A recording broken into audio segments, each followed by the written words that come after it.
Please listen carefully. Well, hello, universe, and welcome to the Optimist Daily Update. I'm Kristy Jansen.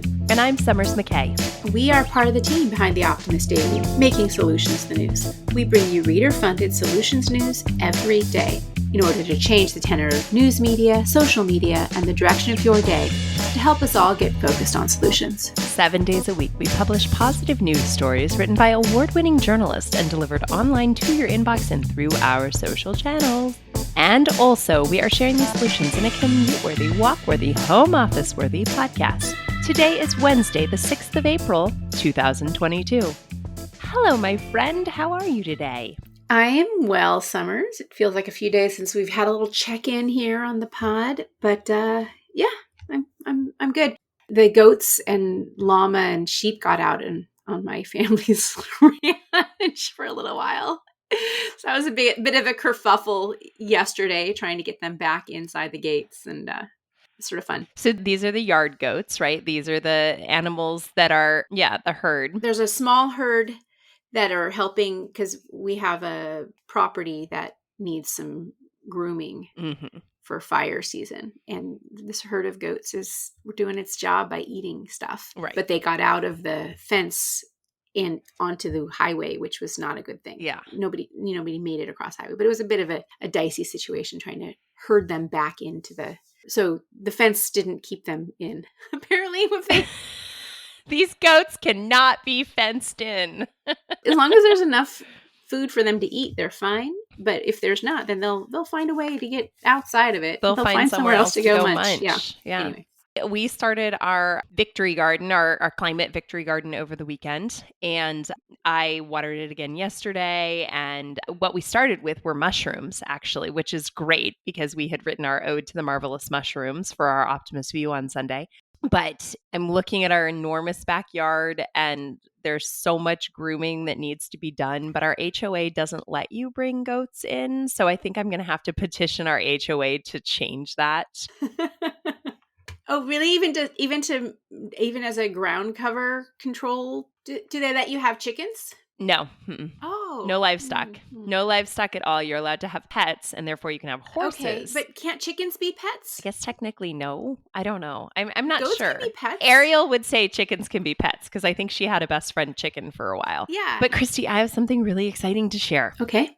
Give it to me. Yesterday, I went to my first yoga class in more than 3 years. Oh my goodness.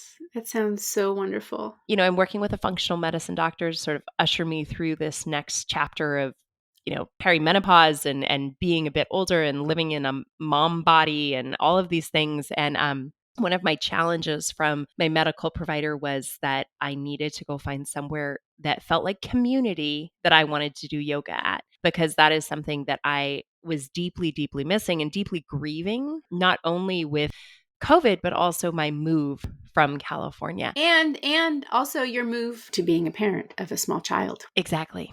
Being a parent to the middle schoolers and teenagers left available time to say, kids, I'm going to go to a yoga class because they could be home on their own for an hour. But a small child did not provide that. So I feel like I'm kind of knocking on the door of a path to community. And I love this place that I found. It's in the hill country near me and big sweeping views. And it was amazing. And I'm so expanded with gratitude just to have been in a room with 9 other people going through flows. And I can't wait to go to yoga again tomorrow. And the team is really nice because you guys are letting us start the pod records 15 minutes later so I can actually make these yoga classes. So that's my exciting flow news today. It's flowy. I love it. It's flowy. All right. What other news do we have today? Talking about flows. Talking about the flow of life. I think we'll, just talk about sort of the circle of life today. My headline reads, "This student startup uses cremation ashes to rebuild oyster reefs." Now, I don't know about you, Kristy, but at my end of life cycle, I would like to be cremated, and I have always wanted to be tossed out into the ocean. That's kind of where I imagine my eternal resting place to be. Do you have a eternal resting plan in your head? I like the idea of ashes at sea, and that's been a ceremony that my family has practiced at times. But I also like the idea of ashes being planted under a tree. Mm-hmm. I'll Mm-hmm. definitely be cremated, but I don't know.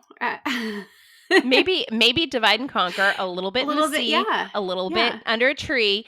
But here's the thing, ocean release now could actually help grow something. No question, at the moment we need to pull carbon out of the air, but we also simultaneously need to restore ocean habitat. An elegant solution to all of this is actually combining them.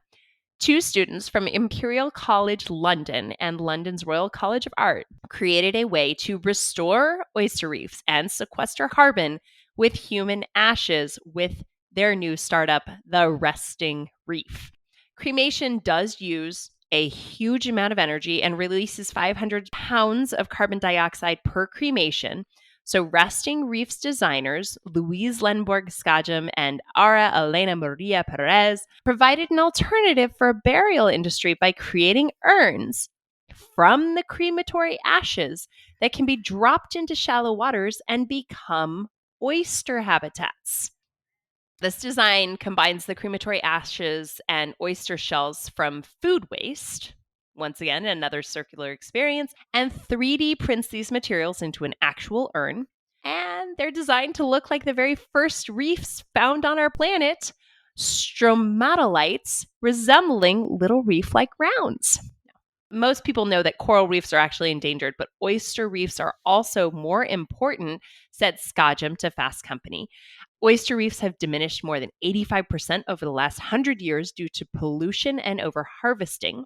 One resting reef urn can house up to 100 oysters, according to their developers, and this is enough to sequester up to 5 million pounds of carbon dioxide over 3 years. The project is currently in the testing phase at the London Aquarium, seeing how the oysters will take to the urns themselves. But Resting Reef does envision burial ceremonies in the future that remember the deceased by preserving and bringing life back to the world. So this is lovely to me. It is. And a little bit like another thing that we've written about that I could conceive of doing in terms of a burial, the mushroom coffins. But this is a little bit like that type of an idea. Mm-hmm. I mean, Mm-hmm. oysters provide a very important part of the ecosystem in terms of cleaning up the water. Exactly. And I know that they've been trying to rebuild the oyster beds off of New York City, which used to be a huge producer of food, but they kind of got overfished or overused. And Exactly. Well, is there an inspiring young person that you want to share about today? yeah, so I love these young minds getting active in the world, trying to solve big problems. And that's what my story is about. The headline reads The Cramm by Olivia Seltzer, giving Gen Z context for the news. And actually, Olivia Seltzer is from my son's high school. So she's kind of a local hometown hero. And I actually was the one who fed this to our writing team to maybe look into doing a story about her. But the point is that our society often forgets to involve youth as an equal voice in our discussions about how our world ought to function.